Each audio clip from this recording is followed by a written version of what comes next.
todos y buenos días también al mes de diciembre, que hoy ya nos visita por primera vez, primer día de diciembre. Este mes estará, me imagino, repleto de cenas con motivo de las festividades de Navidad, ¿no? En muchos grupos seguramente tendréis diferentes cenas. Y permitidme un pequeño consejo para que vuestra cena no termine de esta manera. Y el consejo es muy sencillo, y es que evites 3 temas de conversación. No saques 3 temas de conversación, alguno de estos temas. No saques ningún tema que tenga que ver con política, con fútbol, ni con religión. Evita estos 3 temas y tu cena probablemente fluirá bien.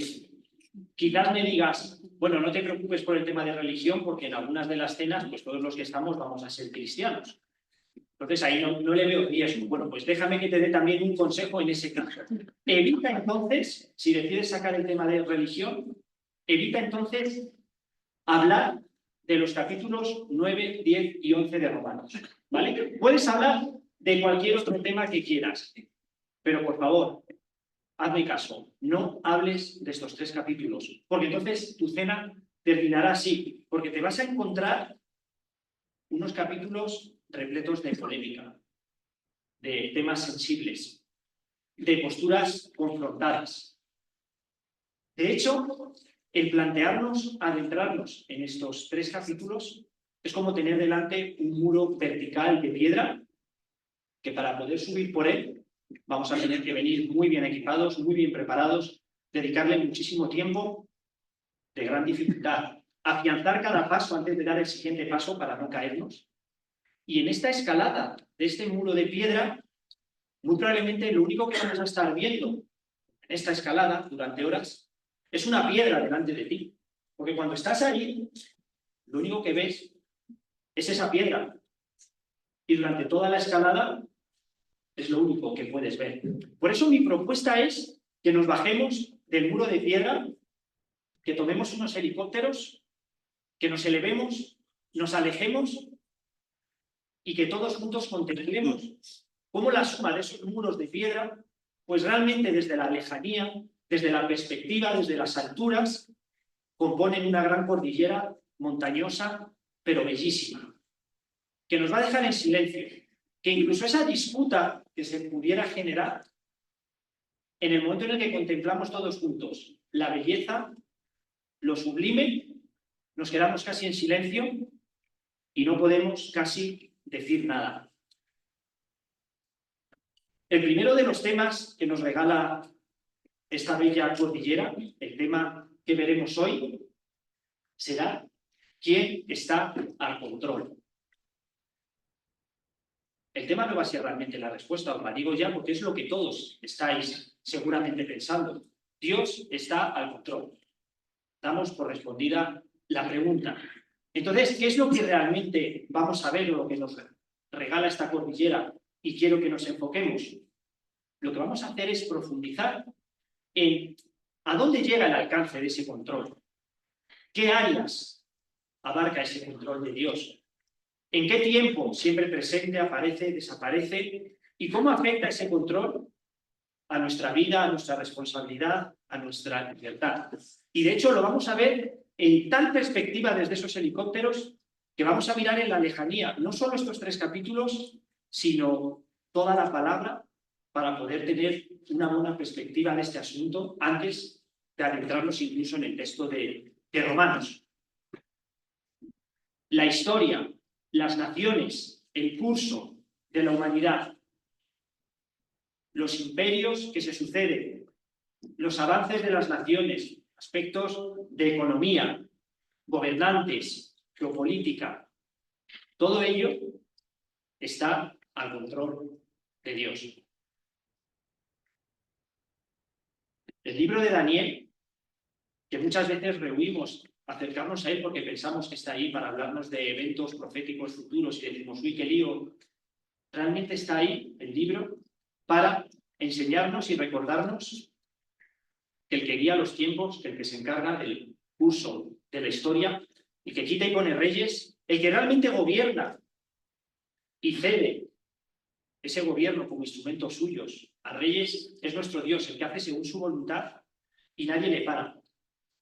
Pero es que además nos dice que no es espectador en todo esto, sino que él levanta, él toma parte activa levantando reinos.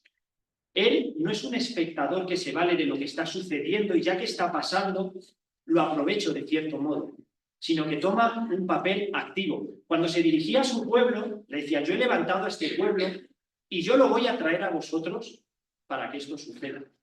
No es que aprovecho que pasen por aquí.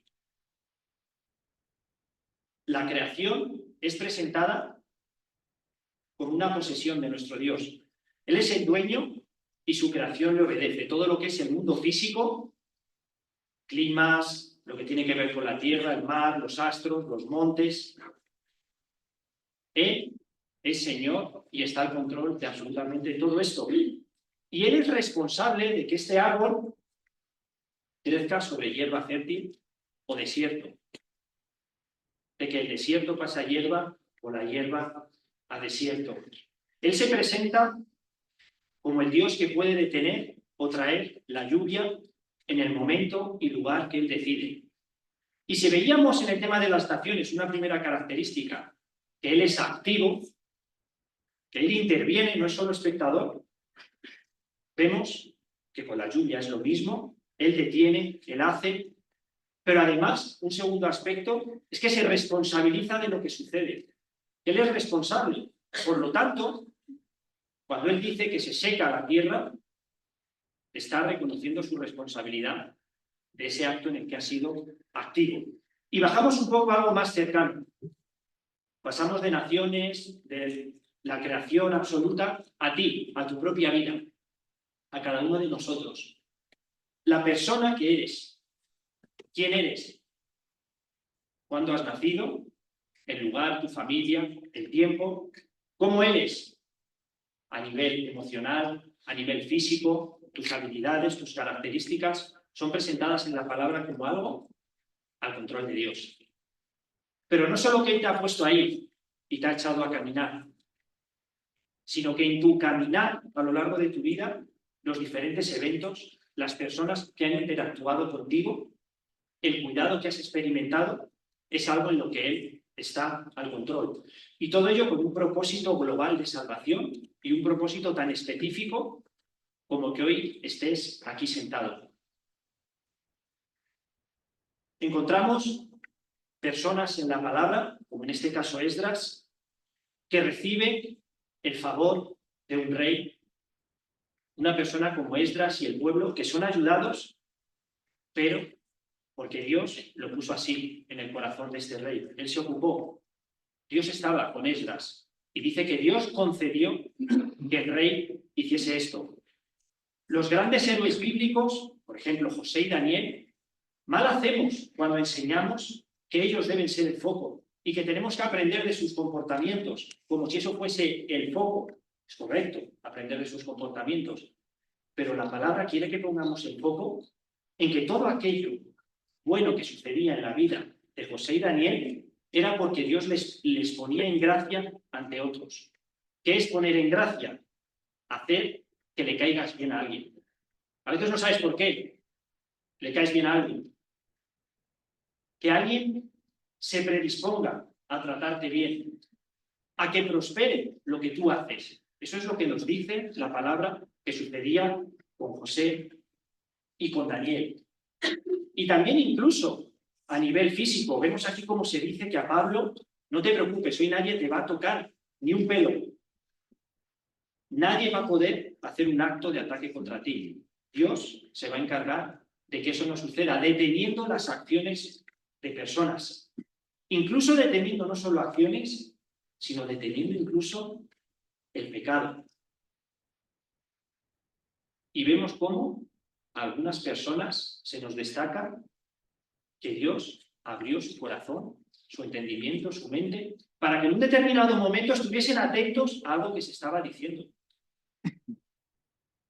Vemos, por tanto, que Dios, en su administración de control, no solo es un Dios activo, que toma partido, no solo es un Dios que se responsabiliza de las cosas que hace, asumiendo que eso va a pasar porque así lo quiere Él, sino además es un Dios que interviene en la voluntad de las personas. No sé si habéis pasado alguna vez por una prueba de selección difícil y dura de verdad. Nos va a ayudar a ver el cuarto aspecto. Son tremendas, las de baile, danza, también las de música, son terribles, unos procesos de selección dificilísimos, muy duros.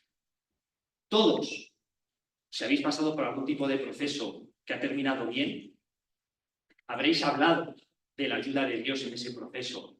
Habréis dado gloria a Dios reconociendo cómo en esa habilidad que habéis recibido en ese momento sentís que Él ha estado obrando. Pero ¿qué sucede si el éxito ha llegado no por tus buenas acciones o éxitos, sino por los errores del que en ese momento es un competidor? ¿Qué sucede si en una prueba un competidor se cae? ¿Qué sucede si yo he destacado por el error de otros o por el mal hacer de otros? ¿Qué sucede si mi competidor ese día tuvo un mal día porque estaba un poco enfermo? ¿Dónde está Dios en todo eso? ¿Será que también para su plan y para su control no solo interviene de una manera, podemos decir, positiva, sino que también puede valerse de otras personas como instrumentos a las que hace pasar por situaciones negativas para poder cumplir su propósito en mi vida? Nos dice la palabra que el mismo Dios, que es capaz de hacer que alguien esté atento a su palabra, es capaz de hacer que otros no escuchen para que suceda algo que Él quiere, como en este caso. No escucharon la voz de su padre porque ya Jehová había decidido que iban a morir. Y vemos cómo el Dios capaz de hacer que se cumplan planes increíbles, buenísimos para nosotros, es capaz también de hacer que planes fracasen porque lo que Él quiere es que venga algo malo. De hecho,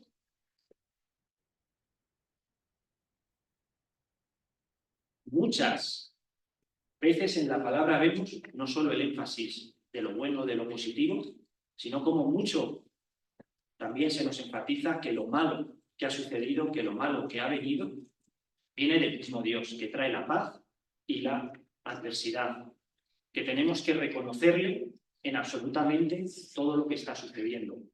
Por tanto, decíamos, Dios está al control, no es lo que íbamos a presentar hoy, como argumentarlo, lo dábamos por hecho, pero ¿hasta dónde llega el alcance de este control de Dios? ¿Cómo lo ejecuta? Lo ejecuta de una manera activa, tomando partido, en la que se hace responsable de las consecuencias de lo que ha traído, actuando sobre la voluntad de las personas y también actuando de unas formas que podríamos decir negativas o que vienen acompañadas del mal. Probablemente ya esta última parte, pues ya cuesta. Y ya decimos, no puede ser. Te animo a que hagas un ejercicio esta semana. Y el ejercicio es el siguiente. Grábate tus oraciones y luego las escuchas. Cuando ores, pon la grabadora, intenta olvidarte de que hay una grabadora y luego te escuchas. ¿Qué es lo que hacemos, entre otras cosas, cuando oramos? Estamos agradeciendo a Dios, mirando hacia atrás, por aquello que ha hecho, por aquello que ha cambiado, por aquello en lo que ha intervenido, por aquella persona que me ha enviado. Y estamos pidiendo a Dios que opere en otras personas, que opere en acontecimientos, que traiga el sol o que traiga la lluvia, que cambie los pensamientos de aquel que me quiera hacer mal para que me haga bien, que potencie mis habilidades, o que aunque no nos atrevemos a decirlo, reste las de mi adversario. Y por supuesto, cuando pedimos por la salvación, ¿quién no ha pedido al orar por alguien que Dios le dé entendimiento, que abra sus ojos, que le abra el corazón, o que le haga venir a una reunión ese día y se levante con ganas de venir? Absolutamente todo esto es intervenir en la voluntad. Y llegamos al texto, Romanos 9, del 9 al 23. Os lo voy a leer. Y es un texto que merece la pena leer al completo y no pasar rápido en la parte de la lectura, porque es completamente necesario que cada uno de vosotros escuche y piense en lo que acaba de escuchar. Yo lo voy a leer. Romanos 9, del 9 al 23. Porque la palabra de la promesa es esta. Por este tiempo vendré y Sara tendrá un hijo. Y no solo esto, sino también cuando Rebeca concibió de uno, de Isaac, nuestro padre, pues no habían aún nacido, ni habían hecho aún ni bien ni mal, para que el propósito de Dios conforme a la elección permaneciese, no por las obras, sino por el que llama, se le dijo, el mayor servirá al menor. Como está escrito, a Jacob amé, mas a Esaú aborrecí. ¿Qué pues diremos? ¿Que hay injusticia en Dios? En ninguna manera. Pues a Moisés dice, tendré misericordia del que yo tenga misericordia, y me compadeceré del que yo me compadezca. Así que no depende del que quiere, ni del que corre, sino de Dios que tiene misericordia. Porque la Escritura dice a Faraón, para esto mismo te he levantado, para mostrar en ti mi poder, y para que mi nombre sea anunciado por toda la tierra. De manera que de quien quiere, tiene misericordia, y al que quiere endurecer, endurece. Pero me dirás, ¿por qué pues inculpar? Porque ¿quién ha resistido a su voluntad? Mas antes, oh hombre, ¿quién eres tú para que alterques con Dios? ¿Dirá el vaso de barro al que lo formó, ¿por qué me has hecho así? ¿O no tiene potestad el alfarero sobre el barro para hacer de la misma masa un vaso para honra y otro para deshonra? ¿Y qué si Dios, queriendo mostrar su ira y hacer notorio su poder, soportó con mucha paciencia los vasos de ira preparados para destrucción? Y para hacer notorias las riquezas de su gloria, las mostró para con los vasos de misericordia que él preparó de antemano para gloria.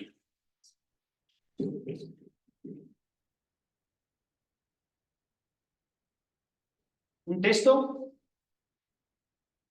bastante difícil de entender, bastante retador,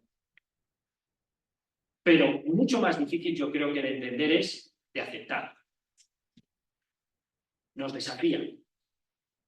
De hecho, creo que es fácil de entender, no difícil de entender. Lo que es difícil es de comprender.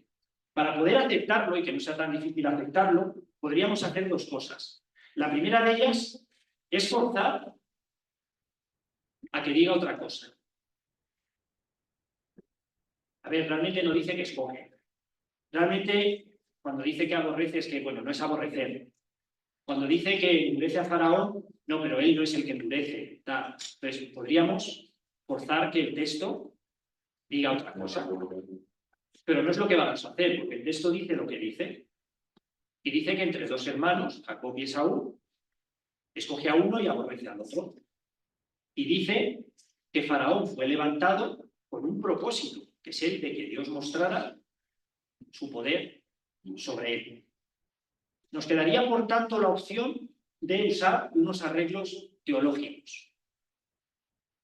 Arreglos que, digo, va como palabra suave para no dejar ahí por escrito la palabra parche, bueno, este tipo de palabras. No penséis que son los arreglos de, ay, qué bien, ahora ya lo vamos a arreglar. No, va un poco de forma irónica.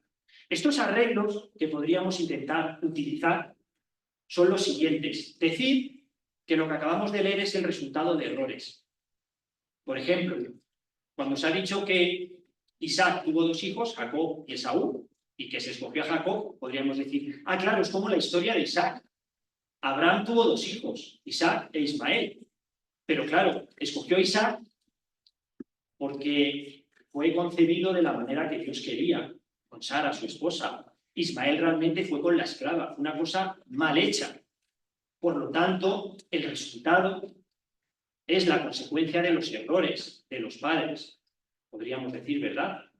Pero es que llegamos ahora y no nos sirve, porque Jacob y Esaú, los hijos de Isaac, fueron concebidos igual, hermanos gemelos, ninguno de ellos fue fruto de una desobediencia. Ninguno nos pretende mostrar que si hacemos algo mal, luego habrá que pagar las consecuencias. No nos sirve decir que es el resultado de los errores. La presciencia, que ya hemos hablado bastante, bueno, Dios sabe lo que iba a pasar en sus vidas, por eso escoge, porque está anticipando todo lo que va a pasar. El texto se ha esforzado en decirnos que no habían nacido, que no habían hecho ni bien ni mal, que no es por las obras, sino por el que llama, que somos como vasos preparados de antemano. Creo que hay un excesivo énfasis en querer dejar claro no se está teniendo en cuenta nada del futuro. En el caso de Faraón podríamos decir que él está permitiendo que Faraón haga lo que quiere hacer y lo utiliza para el pueblo, un poco aprovechándose de la situación. Pero es que el texto insiste en decirnos que él levanta a Faraón. Dios le da el poder suficiente para poder ser un rey de Egipto, para tener todo ese poder, que él le endurece. Utiliza la imagen del alfarero que forma desde el barro. Un barro que todavía no hemos visto. Ninguno de nosotros se dirija al alfarero para decirle cómo tiene que ser. Y habla de haber sido hecho estos vasos de barro con un propósito. Por lo tanto, no parece que Dios adopte un rol de aprovechar lo que está sucediendo como espectador y dejar que suceda. Y por último, podríamos decir que Dios interviene, pero solo interviene para lo que nosotros llamamos bueno. Pero el texto está constantemente poniendo como emparejados amar con aborrecer, vasos para honra con vasos para deshonra, vasos para gloria, vasos para destrucción. Tengo misericordia, no tengo misericordia. Por lo tanto, vemos que Dios está tomando parte no solo en aquello que consideramos nosotros bueno y que le queremos alabar por haber intervenido, sino que también la está tomando en lo que podríamos llamar mal. Por lo tanto, no nos sirven los arreglos de decir que son los resultados de errores, que es porque Dios sabe, que Él está permitiendo, que no está haciendo nada malo, o que solo hace lo bueno. De hecho, me atrevo a decir esto porque el propio texto nos invita a pensarlo. Una de las técnicas que el apóstol usa en sus cartas es anticipar nuestras preguntas. Él responde preguntas que no le hemos hecho, pero él dice, como sé que estáis pensando esto, os lo contesto. ¿Qué preguntas él lanza? Como diciendo, sé que lo estáis pensando. Lanza estas preguntas. ¿Hay injusticia en Dios? Sé que lo estáis pensando. ¿Por qué? Porque lo que acabo de decir clarísimamente os va a llevar a pensar que hay injusticia en Dios.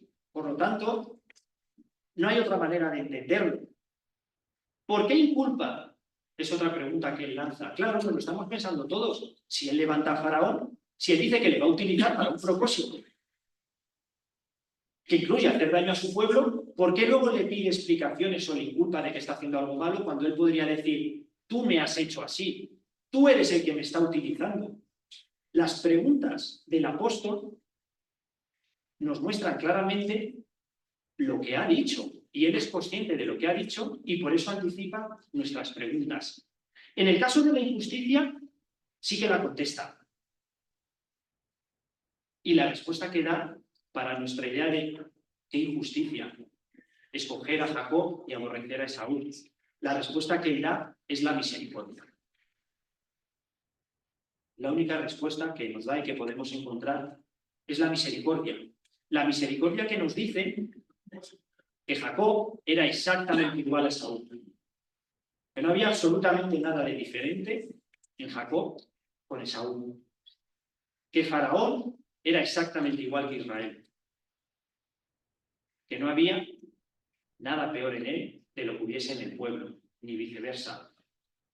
Que la masa de la que ambos vasos de barro son hechos es la misma masa. Por lo tanto, la pregunta que nos tenemos que hacer nosotros es ¿por qué he recibido yo misericordia? ¿Por qué yo, que no soy en nada diferente a quien no la ha recibido?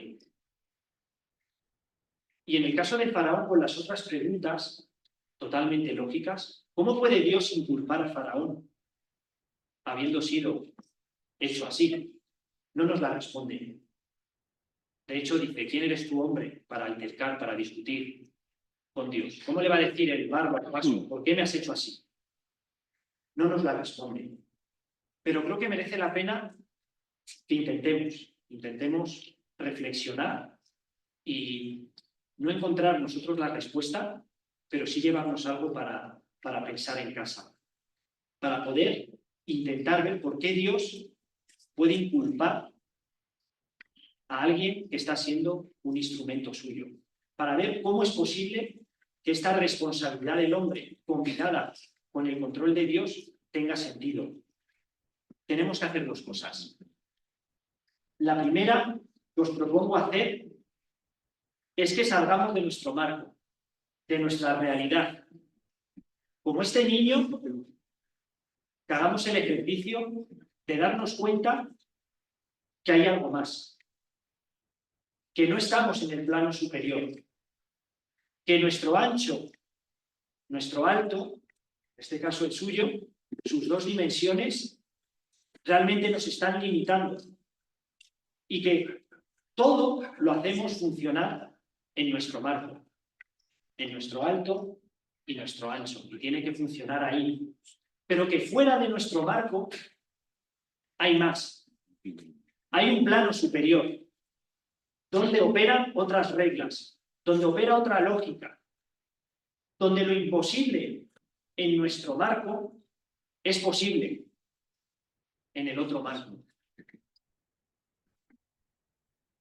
En nuestro marco actual, ahora, no el de este niño, es completamente imposible pensar, por ejemplo, que un número A sea mayor que un número B y que a la vez el número B sea mayor que el número A.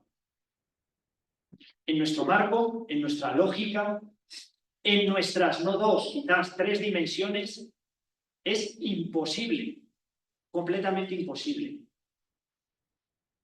Por supuesto, nos referimos a que esos dos números sean el control de Dios y nuestra libertad, las decisiones de Dios y nuestra responsabilidad. Es completamente imposible en nuestro marco, pero tenemos que pensar que ahí fuera hay algo más. Y además, tenemos que hacerlo con un cierto componente también de fe, puesto que no olvidemos que este niño que ha dado el paso de salir ahí fuera, aunque nuestros ojos nos engañan, él sigue en dos dimensiones, no ha conseguido pasar a la tercera. Y la segunda cosa que os animo a hacer es que usemos más el telescopio y menos el microscopio.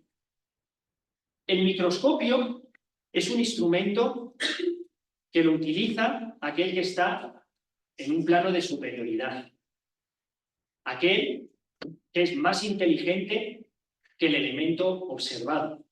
De hecho, puede con toda su fuerza y su poder atraparlo y ponerlo ahí bajo la lente retenido. El que usa el microscopio dirige el proceso. Va a conocer en detalle lo que está analizando. Lo va a evaluar, comparar y hacer encajar con sus reglas, con su ciencia, con todo el conocimiento previo. Y va a ver cómo funciona eso en relación a todo su mundo. Yo os animo a usar más el telescopio. ¿Por qué? Porque aquel que usa el telescopio lo hace para mirar algo que es superior a él, que es mucho más grande que él. En este caso, nuestro Dios, mucho más grande, mucho más complejo, y pese a ser un Dios cercano, un Dios realmente alejado de nosotros cuando hablamos en condición de superioridad o de complejidad o de nuestra posición ante Él. Un Dios al que podemos conocer, pero que es imposible acabar de conocer. Un Dios para el que nuestra ciencia realmente no va a servir. Nuestras reglas, nuestra lógica. Estamos hablando del eterno, de aquel que no ha sido creado y lo decimos y nos quedamos tan tranquilos. No ha sido creado, no tiene un origen, es el eterno. Aquel en el que nuestro entendimiento de la sucesión de los eventos del tiempo no va con él, es el eterno. Es aquel que nosotros apenas gestionamos una o dos cosas a la vez. Y Él puede gestionar absolutamente todo. Por lo tanto, os animo a usar más el telescopio y un poco menos el microscopio. Y para terminar, ¿quién está al control? La doctrina del control de Dios, su soberanía, su voluntad, su intervención, no ha sido revelada en la palabra para generarnos un dolor de cabeza. Ese no es el objetivo. El objetivo no ha sido ese. Y de hecho nuestra satisfacción tiene que venir no de entenderla, no de, otra vez, el microscopio, saber explicarla, saber cómo funciona, saber responder todas las preguntas. Nuestra satisfacción no tiene que venir de ahí. Ha sido puesta ahí para que sepas que eres una persona amada desde antes de nacer, que no eres una casualidad ni un error, y que tu vida no es una improvisación, que ha sido diseñada para que seas así tal como eres, que hoy estás donde tienes que estar y que has sido acompañada toda tu vida por tu Creador, que tu Dios es el Señor del sol, que en una caminata de verano te fatiga, pero que en un día de invierno te alivia con sus rayos, que Él con su sabiduría sabe y decide cuándo brilla y cuándo brilla menos para ti. Que sepas que no estás en manos de gobernantes, ni de la suerte ni de la fortuna, que en tu caminar has encontrado y encontrarás quien te ayude, y que sin saberlo, esas personas son un instrumento que Dios está usando para ti. Que Él ha estado ahí en cada logro, victoria y éxito que hayas tenido, pero que también quien te ha hecho daño, las situaciones que no comprendes, lo que te gustaría que cambien, eso también viene de Él. Y hasta los más malvados con quienes te has cruzado, le están sirviendo y están siendo utilizados sin saberlo. Que lo que no has logrado es como esa puerta de tren o del metro que se cierra cuando llegas sprintando para entrar y se cierra delante de ti. Eso es lo que no has logrado. Pero de un tren que está siendo conducido por él y que ha llegado a la hora que tenía que llegar, ni antes ni después. Que tu dolor, tus dudas y tus necesidades, eso no escapa de su gobierno. Y que no hay proceso por el que estés pasando en el que no se está ocupando ya de todo. Seamos humildes reconociendo al autor. Pero seamos valientes sabiendo que el Todopoderoso que gobierna está con nosotros y que nadie resiste su voluntad ni detiene su brazo. No tengamos miedo al mañana, ni al próximo año, ni al futuro lejano, porque Él está a cargo. Que no dependamos ni de los gobiernos, las economías, ni de las casualidades, ni las suertes. Hagamos todo con empeño y esfuerzo, descansando al saber que Él es el que obra. Y todo esto no porque seamos mejor que otros ni nos lo hayamos ganado, sino por su gracia y su misericordia, que es el motor de absolutamente todo. Os dejo con un versículo que me ha acompañado muchísimos años y que en muchísimas ocasiones, ya sea saliendo y cerrando una puerta con una sonrisa por lo bien que me ha ido, o cerrando esa misma puerta sabiendo que no ha ido bien, me he recordado a mí mismo.